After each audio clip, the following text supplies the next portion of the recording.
রুটির চালকে ভেস্তে দিয়ে উল্টো রুটিকেই গুলি করে জেলে গেল দীপা। হ্যালো ভিউয়ার্স, অনুরাগের ছোঁয়ার আজকের পর্বে আমরা এমনটাই দেখতে পাই। রুটি দীপার গুলিতে আহত হয়ে হসপিটালে ভর্তি হয়। এদিকে তো সোনা কান্নাকাটি করতে থাকে আর দীপাও সেখান থেকে চলে যায়। দীপার জন্য সূর্য ভাবতে থাকে। এমন সময়ে উর্মি এসে বলে, দাদা দিদি পালিয়েছে। এ কথাটা শুনে সূর্য বলে, আমি কিছুতে বিশ্বাস করব না যে দীপা এ পরিস্থিতিতে আমাদের রেখে পালিয়ে গিয়েছে। সূর্য বলে, আমাকে দীপাকে খুঁজতে যেতে হবে, কিন্তু সোনা কিছুতেই সূর্যকে যেতে দেয় না। তখন উর্মির মা বলে, তুই তো অতিরিক্ত স্বাধীনতা পেয়ে নিজের সর্বনাশ করে ফেলেছিস, এখন আবার দীপার পেছনে পড়ে আছিস, নিজের মাকেও তুই এমনটা করছিস, আর তুই কেন সূর্যকে যেতে দিচ্ছিস না? তখন সোনা নিজের দিব্যি দিয়ে বলে, বাবা তুমি যদি মায়ের কাছে যাও তাহলে আমার মরা মুখ দেখবে। এ কথা শুনে সূর্য বলে, আবারও তুই ভুল করছিস। ছোটবেলায়ও তুই আমার সাথে এমনটা করেছিলি, কিন্তু আমি তো দীপাকে কথা দিয়েছি আমাকে যেতেই হবে। কিন্তু সোনা তো নাছোড়বান্দা, কিছুতেই কথা শুনতে চায় না। তখন সূর্যের বাবা বলে, দিদি ভাই তুমি এমনটা করছো কেন? তখন সোনা বলে, এই যে দাদু ভাই, তোমার বড় বৌমাকে আশকারা দিয়ে মাথায় তুলেছ, আর বাবা এই তো তোমার রূপামা চলে এসেছে, ওকেই জিজ্ঞাসা করো মা পালিয়েছে কি না। ঠিক সে মুহূর্তে রুডির দুইটা বন্ধু এসে বলে, রুডি কোথায়? রুডিকে শুনলাম গুলি করা হয়েছে, রুডির কিছু হলে আমরা কাউকে ছাড়বো না। এদের কথা শুনে তো সবাই অবাক হয়ে যায় আর বলে, তোমরা কে? তোমাদের পরিচয় দাও। তখন ওরা বলে, আমরা রুডির বন্ধু। এদিকে তো দীপা নিজের মেয়ের অপমান সহ্য করতে না পেরে নিজেই পুলিশের কাছে যায় আত্মসমর্পণ করতে। পুলিশকে গিয়ে বলে, একজন খুন হয়েছে আর তার জন্য আপনাকে এফআইআর লিখতে হবে।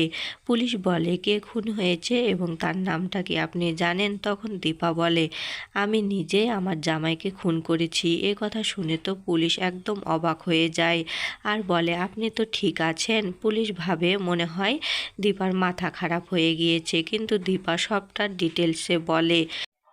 অন্যদিকে হাসপাতালের নার্স এসে বলে, রুডির অবস্থা খুবই খারাপ। তখন রুডির বন্ধুরা রেগে যায় আর বলে, রুডির যদি কিছু হয় আমরা কাউকে ছাড়বো না। রুডির বন্ধুরা উত্তেজিত হয়ে পড়ে। সূর্য তো ব্যাপারটাকে সামলানোর চেষ্টা করে। ঠিক সে মুহূর্তে সেখানে পুলিশ এসে বলে, এখানে নাকি একজনকে মার্ডার করা হয়েছে, আমরা তার তদন্ত করতে এসেছি। তখন রুডির বন্ধুরা বলে, হ্যাঁ আপনারা এসেছেন ভালো হয়েছে, আমার বন্ধুকে একজন গুলি করে মেরেছে। তখন পুলিশ বলে, আমরা জানি কে গুলি করেছে এবং তিনি নিজে ধরা দিয়েছে।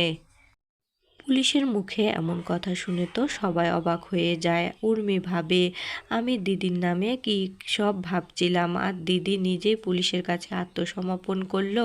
পুলিশ বলে, উনার বয়ানের ভিত্তিতে এখন আমরা তদন্ত করতে এসেছি। তখন সূর্যের বাবা বলে, বড় বৌমা এটা কি করলো?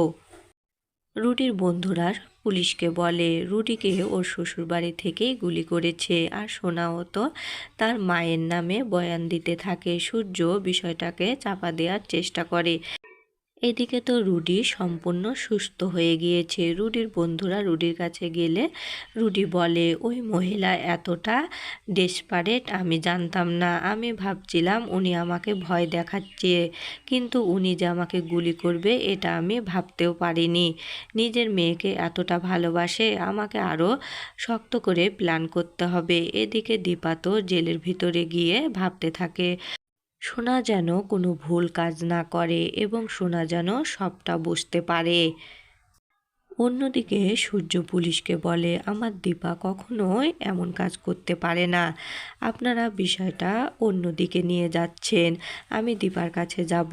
তখন রূপা বলে, আমিও তোমার সাথে যাব বাবা, কিন্তু সোনা সূর্যকে কিছুতে যেতে দিতে চায় না। সোনা তো আবারও পাগলামো শুরু করে।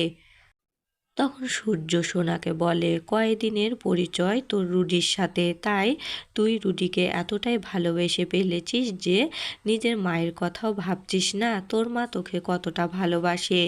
এদিকে রূপাও সোনাকে বোঝানোর চেষ্টা করে। তখন সোনা বলে, এর আগে তুমি আর তোমার মা মিলে আমার ভালোবাসাকে কেড়ে নিয়েছো, আর এখন আমার স্বামীকে কেড়ে নিতে চাইছো। অন্যদিকে রুডির বন্ধুরা রুডিকে এসে বলে, তোর শ্বশুর কিছুতে বিশ্বাস করছে না যে তোর কিছু হয়েছে, তাই রুডি এবার শক্ত করে প্ল্যান করে যে এবার আমাকে এমন করে প্ল্যান করতে হবে যেন ওরা বুঝতে পারে যে আমার কিছু একটা হয়েছে, আর সোনাকে হাতে রেখে আমি ওদের পরিবারের সর্বনাশ করব। এদিকে তো সূর্য কোনো বাধাই সোনার মানে না। সূর্য বলে, আজকে আমাকে কেউ আটকাতে পারবে না। আমি দীপাকে কথা দিয়েছি যে দীপার সাথে আমি সব সময় থাকবো, আর আমার কথা আমি আজ রাখবো। কিন্তু সোনা তো নাছোড়বান্দা, সোনা তার বাবাকে কিছুতেই যেতে দিতে চায় না। কিন্তু সূর্য এখন নিজের ভুলটা বুঝতে পেরেছে। সূর্য বলে, এতদিন আমি দীপাকে অনেক ভুল বুঝেছি, কিন্তু দীপার মতো মানুষ হয় না। ঠিক সে মুহূর্তে রুডির বন্ধুরা এসে জানায় রুডির অবস্থা খুবই খারাপ। তখন সোনা সূর্যকে বলে, বাবা, রুডির এমন অবস্থায় আমাকে একা ফেলে চলে যাবে? তুমি আমার কথা একদম ভাবছো না। তুমি মায়ের কাছে চলে যাবে, তুমি এমনটা করতে পারো না। তখন সূর্য বলে, আমি কারোই বাধা মানব না, আজ আমি দীপার কাছে যাবই। সূর্যের এমন কথা শুনে এবার সোনা তো পুলিশকে বলেই দিল যে আমার মাই আমার স্বামীকে মেরেছে। আর উর্মির কাছে বয়ান নিতে গেলে উর্মি বলে, আমি কি করে দিদির বিরুদ্ধে যাব। এরপর রুডির অবস্থা খারাপ শুনে সেখানে সোনা চলে আসে, আর রুডি তো অভিনয় করতে থাকে সোনাকে ইমপ্রেস করার জন্য। রুডি বলে, আমি হয়তো আর বাঁচবো না, কিন্তু তোমাকে আমি অনেক ভালোবাসতাম, আর এখন আমি ফিল করছি তোমাকে কতটা ভালোবাসতাম। তখন সোনাও রুডির মিথ্যা ভালোবাসায় একদম আবেগপ্রবল হয়ে যায় আর বলে, রুডি, তোমার কিচ্ছু হবে না, আমিও তোমাকে অনেক ভালোবাসি। রুডি এই সুযোগটাই কাজে লাগাতে চায়। রুডি সোনাকে দিয়ে খারাপ কাজ করে ব্ল্যাকমেল করে দীপার পরিবারকে শেষ করতে চায়।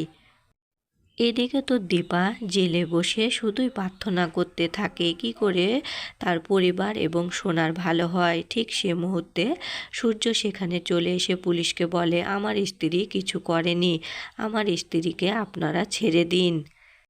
সূর্য লয়ারকে নিয়ে যায় দীপার জামিন করার জন্য, কিন্তু পুলিশ কিছুতেই দীপাকে ছাড়ে না। পুলিশ বলে যে এটা মার্ডার কেস, তাই আমরা কিছুতেই ওনাকে ছাড়তে পারবো না।